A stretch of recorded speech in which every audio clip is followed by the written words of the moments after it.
Hello students, welcome back. Moving ahead, today we will start a new topic, and that is pronoun. Pronoun is a word that takes place of and functions as a noun. Or in other words, pronoun is a word that we use in place of noun. For example, she is a good athlete.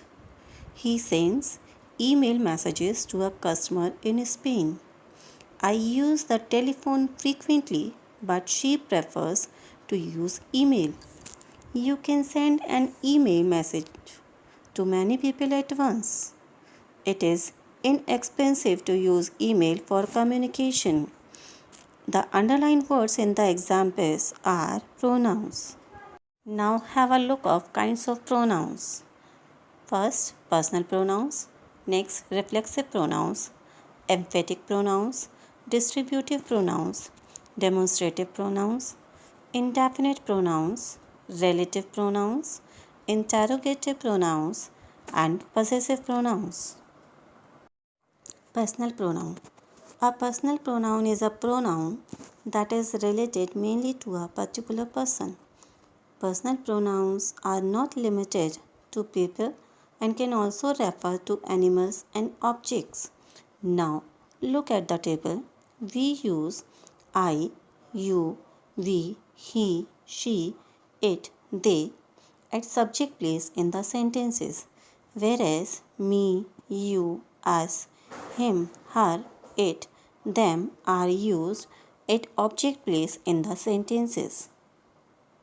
Personal pronoun can be divided into three sections: first person, second person, and third person. I and we are the example of first person pronoun.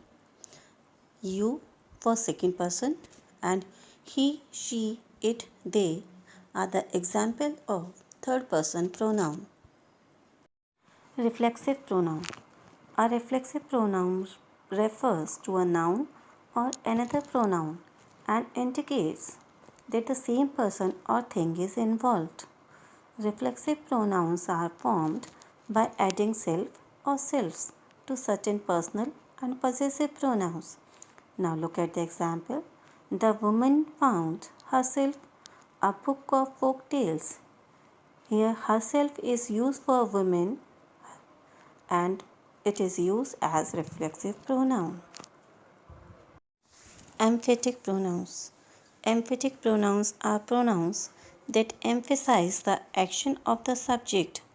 That's why they are generally used after the pronoun. For example, he himself organized the picnic. Himself is emphasizing on he. That's why it is used just after he. Next example, she herself baked the cake. Distributive pronouns. The pronouns which refer to persons or things one at a time are called distributive pronouns. Words either, neither, each are the examples of distributive pronouns. Now look at the sentences. First, you can drink either tea or coffee. She can neither see TV nor play. Each of us bought the book. Give the chocolates to each. Students, today we have discussed 4 kinds of pronouns along with definition of it. Remaining 4 we will discuss in the next video. Till then, bye bye.